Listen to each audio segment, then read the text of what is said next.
Drama serial नकाब में ऐसे-ऐसे चेहरे बेनकाब हो जाएँगे कि सब दंग रह जाएँगे।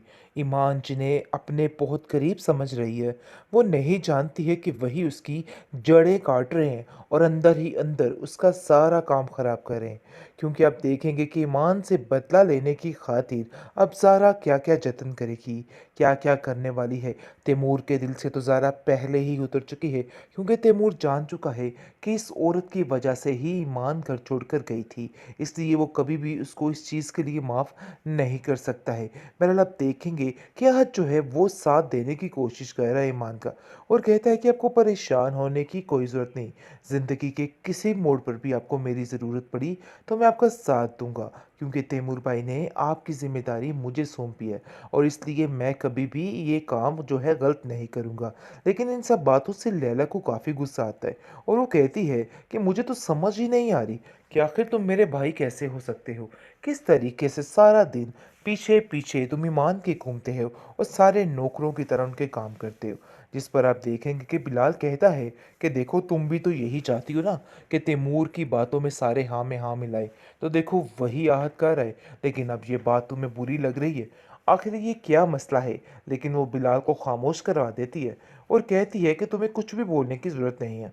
जो कुछ मैं कहना चाहती हूँ मुझे कहने दो। दूसरी तरफ काफ़ी ज़्यादा मुत्तमिन होके गया है ईमान का बाप और कहता है कि पता नहीं क्यों तैमूर की बातों से ऐसा लगता है कि मुझे उस पर यकीन कर ही लेना चाहिए, क्योंकि उस पर यकीन करना ही आखिरी मंजिल है, इसके अलावा कुछ नहीं। अगर मैं अपनी बेटी को कामयाब देखना चाहता हूँ तो मुझे ये सब कुछ बर्दाश्त करना होगा, वरना बहुत मुश्किल हो जाएगी। जिस पर उसकी माँ कहती है कि हाँ, पहले मैंने आहत को गलत समझा था, लेकिन मुझे ऐसा लगता है कि वो लोग वाक़ई में बहुत ही अच्छे लोग हैं और हमें उन लोगों पर यकीन कर ही लेना चाहिए, क्योंकि यकीन किए बगैर कुछ भी हासिल नहीं हो सकता। और वैसे भी ये सब कुछ हमारी मजबूरी बन चुकी है। हमें ये सब कुछ मजबूरन बर्दाश्त करना ही होगा और अपनी बेटी को उधर रखना ही क्या हो रहा है, क्या तमाशा चल रहा है? मुझे तो अंदाज़ा ही नहीं था कि ये सब कुछ होगा। फ़ौरन से इधर से पहले तो वो जाने के लिए राज़ी था कि हम इधर नहीं रुक सकते, क्योंकि उसकी माँ ने जो सीन देखा था, वो तो समझ रही थी कि बस वही हकीकत है।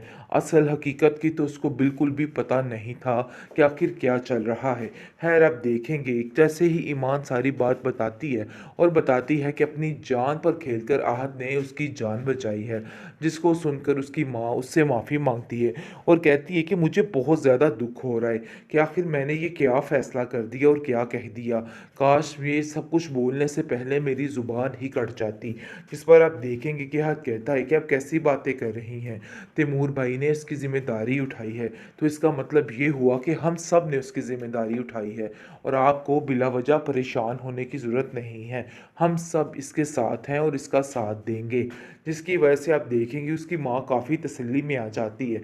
लेकिन जैसे ही उसके बाप को ये सारी बातों का इल्म होता है तो जाकर उसके फूफा का गिरेबान पकड़ लेता है और कहता है कि आखिर तुम्हें शर्म नहीं आई? मैंने तुम्हें पहली नज़र में ही बिल्कुल सही पहचान लिया था और मेरा फ़ैसला बिल्कुल ठीक था। आज मुझे इन सब बातों का बड़े अच्छे तरीके से अंदाज़ा हो चुका है। जिस पर आप देखेंगे कि तैमूर कहता है कि आपको किसी की भी फ़िक्र करने की ज़रूरत नहीं है। ये हमारी ज़िम्मेदारी है और इधर हमारी ज़िम्मेदारी पर ही रहेगी। इसलिए आप बिला वजह परेशान ना हो, सब कुछ ठीक हो जाएगा। जिस पर आप देखेंगे कि लैला कहती है हाँ, तैमूर तो इधर है उसका साथ देने के लिए, इसलिए आप लोगों को बिल्कुल भी परेशान होने की ज़रूरत नहीं है। अंदर से वो जल कर राख हो चुकी है, इसके अलावा उसके पास कोई ऑप्शन नहीं। अब जबकि ईमान का दिल इधर बड़े अच्छे तरीके से लग चुका है, लेकिन ऊपर वाले लोग उसकी ज़िंदगी अजीरन करने के लिए बैठे हुए हैं। ये बात बेचारी ईमान को बिल्कुल भी समझ नहीं आ रही है और उसको अंदाज़ा भी नहीं हो रहा कि लोग उसके बारे में क्या-क्या सोच रहे हैं और वो इन सबको अपना मुखलिस और मददगार समझने की कोशिश कर रही है। फ़िलहाल तो आप देखेंगे कि तैमूर कहता है कि अब यहाँ से ईमान कहीं नहीं जाएगी। ये मेरा आखिरी फ़ैसला है, चाहे जो मर्ज़ी हो जाए। लेकिन ये फ़ैसला ज़्यादा देर तक इसकी बीवी ज़ारा नहीं टिकने देगी, क्योंकि जैसे ही वो ये सब कुछ देख रही है कि सारे घरवाले ही उसके नज़दीक होते जा रहे हैं, तो ये बात उसके यानी कि अक़ल से बाहर होती जा रही है कि आखिर वो करे तो क्या करे। इसलिए वो तरह-तरह की झूठी प्लानिंग्स तैयार करेगी और सारे मामले को ख़राब करने की कोशिश करेगी। दूसरी तरफ लैला जो है, उसने नाक में दम किया हुआ है बिलाल के, और वो कहती है कि जितनी जल्दी हो सके इस काम को ख़त्म कर देना चाहिए, क्योंकि मुझे नहीं लगता है कि ज़्यादा देर तक ये सारा रिश्ता चल सकता है। काफ़ी ज़्यादा गुस्से में आ चुकी है, लेकिन इस दफ़ा बिलाल भी गुस्से में आ चुका है और वो कहता है कि मेरी भी मजबूरी है, इसके अलावा और कुछ भी नहीं है। तुम चाहे जो मर्ज़ी कर लो, लेकिन मुझे इन सब बातों से कोई भी फ़र्क नहीं पड़ता है। दूसरी तरफ काफ़ी ज़्यादा गुस्से में बिलाल भी है, लेकिन तैमूर उन लोगों को समझाने की कोशिश करता है और कहता है कि बिला वजह की टेंशन मत लें। लेकिन जी आप देखेंगे कि जैसे ही ईमान का बाप आता है, पहले तो वो काफ़ी गुस्से में होता है कि ईमान आखिर तुम कर क्या रही हो? मुझे तुमसे इस हमाकत की उम्मीद नहीं थी। जिस पर ईमान कहती है कि आपको शायद इस चीज़ का अंदाज़ा ही नहीं है कि असल में हुआ क्या है। आपको अगर ये सारी बातें मालूम हो जाएँ, तो आप कभी भी ऐसा नहीं सोचेंगे। जिसको सुनकर उसका बाप कहता है कि अरे भाई किस किस्म की बातें कर रही हो, मुझे तुम पे पूरा पूरा यकीन है। आखिर ऐसी क्या बात हुई जिसकी वजह से मामला यहाँ तक पहुँच गया।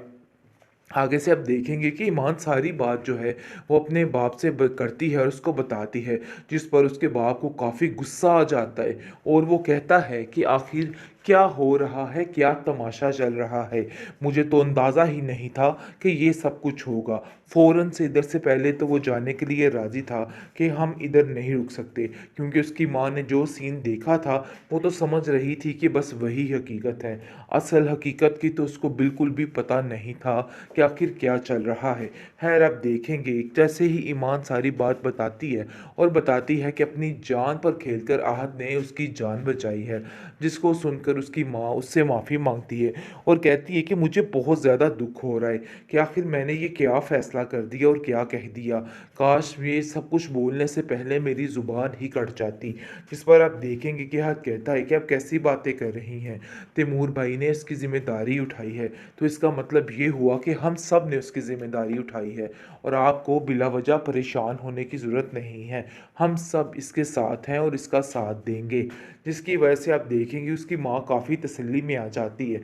लेकिन जैसे ही उसके बाप को ये सारी बातों का इल्म होता है, तो जाकर उसके फूफा का गिरेबान पकड़ लेता है और कहता है कि आखिर तुम्हें शर्म नहीं आई? मैंने तुम्हें पहली नज़र में ही बिल्कुल सही पहचान लिया था और मेरा फ़ैसला बिल्कुल ठीक था। आज मुझे इन सब बातों का बड़े अच्छे तरीके से अंदाज़ा हो चुका है। जिस पर आप देखेंगे कि तैमूर कहता है कि आपको किसी की भी फ़िक्र करने की ज़रूरत नहीं है। ये हमारी ज़िम्मेदारी है और इधर हमारी ज़िम्मेदारी पर ही रहेगी। इसलिए आप बिला वजह परेशान ना हो, सब कुछ ठीक हो जाएगा। जिस पर आप देखेंगे कि लैला कहती है हाँ, तैमूर तो इधर है उसका साथ देने के लिए, इसलिए आप लोगों को बिल्कुल भी परेशान होने की ज़रूरत नहीं है। अंदर से वो जल कर राख हो चुकी है, इसके अलावा उसके पास कोई ऑप्शन नहीं।